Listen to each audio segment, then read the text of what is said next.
अब देखें chapter number 6 gravitation, जो फिजिक्स का एक चैप्टर है और उसके जो है बाकायदा न्यूमेरिकल जो है मैं आपको बताऊंगा। क्योंकि टाइम बहुत शॉर्ट है तो इसलिए आप अपने साथ बुक रख लीजिएगा, ठीक है। और मैं आपको सिर्फ बुक नंबर का जो न्यूमेरिकल नंबर होगा, क्वेश्चन नंबर, वो बता दूंगा, ठीक है। बाकी आप जो क्वेश्चन है पूरा वो आप बुक से देखिएगा। तो ये जो न्यूमेरिकल क्वेश्चन नंबर 3 का, यानी कि प्रॉब्लम नंबर 3, ये 2018 के अंदर भी जो है वो बहुत ज़्यादा इंपॉर्टेंट है, इसका ना असर उस वक्त बहुत है। तो ये फ़िलहाल तो ये पास पेपर में बहुत दफ़ा जो है वो आया हुआ है, तो उसको आप बहुत मतलब तरीके से देखिएगा। और ये एम कैट और ई कैट के लिए बहुत हेल्पफुल होगा आपके लिए। तो अब यहाँ पर जो है मैं बताऊँ, यहाँ पर इस न्यूमेरिकल के अंदर फोर्स का जो है वो आपको मालूम करनी है, ठीक है। तो फोर्स आपको पता है, फोर्स पहले आप डेटा बना लेंगे इस तरीके से, ठीक है। अब आपने डेटा बना लिया, अब आपको पता है ये डेटा में ये चीज़ें आ गई हैं, यानी कि ये क्या है, M G mass of Jupiter, ठीक है। इसका मास आपको ये पता चल गया, मास ऑफ सन इसका भी आपको पता चल गया, रेडियस की वैल्यू तो आपको पता चल गई, और ये ग्रेविटेशनल कांस्टेंट की जो वैल्यू होती है तो आपको पता ही होती है, ठीक है ना। तो ये आप चीज़ें डेटा में लिख लेंगे, ठीक है। डेटा को मद्देनजर रखते हुए आपने ये फार्मूला लगा दिया। तो अब ये फार्मूला आप जो है वो तमाम वैल्यूज़ इसके अंदर लगा दें, सिंपल फोर्स की वैल्यू आपके सामने मौजूद नज़र आ जाएगी, ठीक है। तो आप ये आंसर वगैरह सब कुछ देख सकते हैं, क्योंकि मेरे पास टाइम बहुत शॉर्ट है तो इसलिए मैं पूरी तरीके से जो है वो लंबा आपका टाइम नहीं लूँगा। क्वेश्चन नंबर 2 की बात करता हूँ मैं। क्वेश्चन नंबर 2 यहाँ देख सकते हैं आप जो है वो अपनी बुक साथ रखिएगा, ठीक है। तो इसके अंदर देखें ग्रेविटी ऑफ जुपिटर जो आपको मालूम यहाँ पर करके बतानी है। तो फॉर्मूला अगर आपको पता होगा तो आप तमाम न्यूमेरिकल बहुत इजी हैं इसके ना, चैप्टर नंबर 6 के इजीली कर लेंगे। डेटा बनाएंगे आप, ठीक है। आपने जो है वो जी और जे से डिनोट किया किसको, ग्रेविटी ऑफ जुपिटर को, ये आपको मालूम करनी है। आर जे यानी कि रेडियस ऑफ जुपिटर की वैल्यू ये है, ठीक है। क्वेश्चन में आप देखिएगा ये सारी चीज़ें लिखी हुई होंगी। मास ऑफ अर्थ जिस तरीके से होता है इस तरीके से मास ऑफ जुपिटर ये रहा इसका, तो ये वैल्यू भी यहाँ पर है, मेंशन है। आपको फार्मूला पता होता है, ठीक है, कि ये जो ग्रेविटी का फार्मूला ये होता है कांस्टेंट, आपको तो ये मतलब इजीली आपको ये फार्मूला आप लगाएंगे तो आंसर आ जाएगा।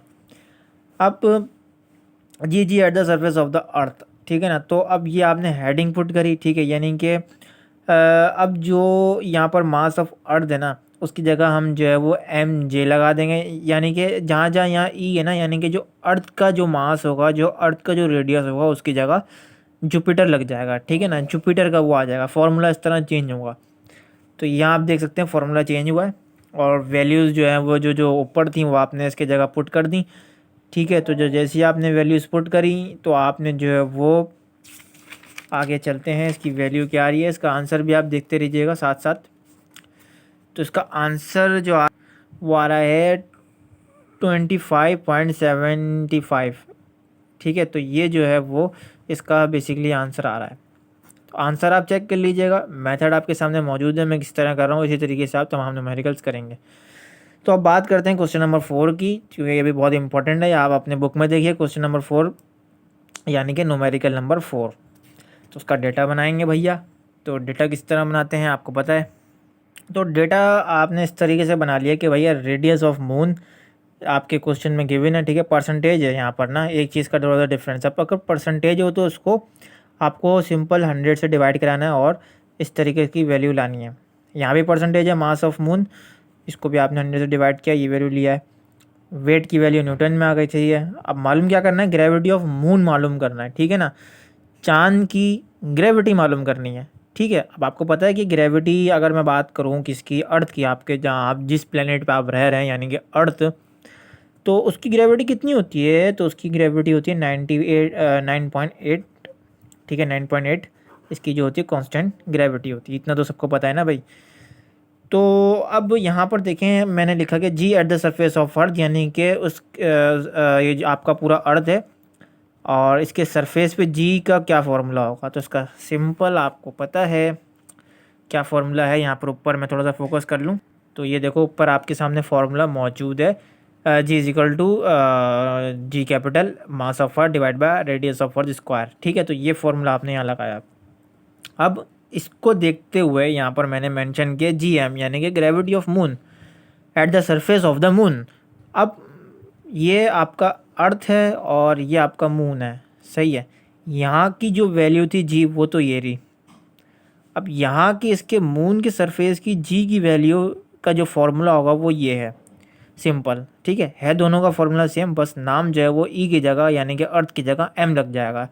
तो यहाँ देखो फॉर्मूला सब सेम है, जी एम लग गया, क्योंकि जी की कांस्टेंट है तो उसको ऐसे ही रहने देंगे। मास ऑफ अर्थ को हमने क्या किया, ई हटा के एम लगा दिया, आर ई को हटा के एम लगा दिया। तो सिंपल ये फॉर्मूला आपका किसका बन गया, सरफेस ऑफ मून का फॉर्मूला बन गया। इससे जो है आप जी एम मालूम कर सकते हैं यानी कि ग्रेविटी ऑफ मून मालूम कर सकते हैं।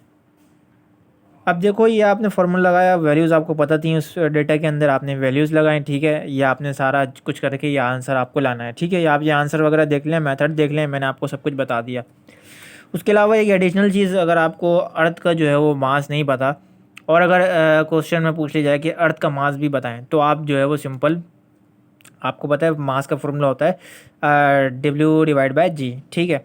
तो आप जो है वो वेट को डिवाइड करा देंगे ग्रेविटी के इसके अंदर ना, इसके अंदर आप मास मालूम करने के लिए वेट की वैल्यू पता है और ग्रेविटी किसकी, अर्थ की, क्योंकि हमें अर्थ का मास चाहिए तो इसलिए हम अर्थ की ग्रेविटी लगाएंगे। तो सिंपल इन दोनों को डिवाइड कराएंगे तो ये आपका मास निकल आया किसका, अर्थ का, जहाँ पर आप रह रहे हैं।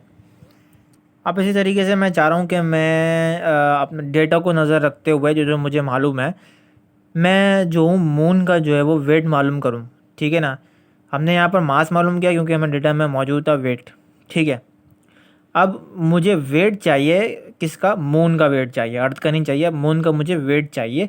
तो अब वेट मालूम करने के लिए सिंपल एज डैट, ये आपके सामने मौजूद है स्क्रीन के सामने मून का, थोड़ा सा इसको मैं नीचे कर लूँ, एक सेकंड को ज़्यादा हो गया, हाँ। तो ये आपके सामने मौजूद है मून का क्या फॉर्मूला, यानी कि वेट मालूम करना तो सिंपल आप W/G/m मल्टीप्लाई बाय मास, यानी कि ग्रेविटी ऑफ मून को आप मल्टीप्लाई करा देंगे किससे, मास से। मास आपको पता चल गया अर्थ का, ठीक है ना। तो अब वही अर्थ वाला मास आपने यहाँ लगा दिया, ग्रेविटी ऑफ मून का भी आपको पता लग गई, दोनों को मल्टीप्लाई करा देंगे तो आपके पास सिंपल एज डैट वेट निकल आएगा किसका, मून का, आपके पास वेट निकल आएगा। तो इस तरीके से जो भी पूछा जाए और इस तरीके से पूछा जाता है क्वेश्चन के अंदर, तो आप सिंपल एज डैट इस तरीके से निकालेंगे। अब नेक्स्ट वीडियो में हम जो है वो नेक्स्ट न्यूमेरिकल को देखेंगे 9 को, ठीक है, और मज़ीद इस तरीके से आके न्यूमेरिकल सॉल्व करेंगे इस चैप्टर के। तो नेक्स्ट जो आने वाली वीडियो उसको देखना लाजमी, ठीक है।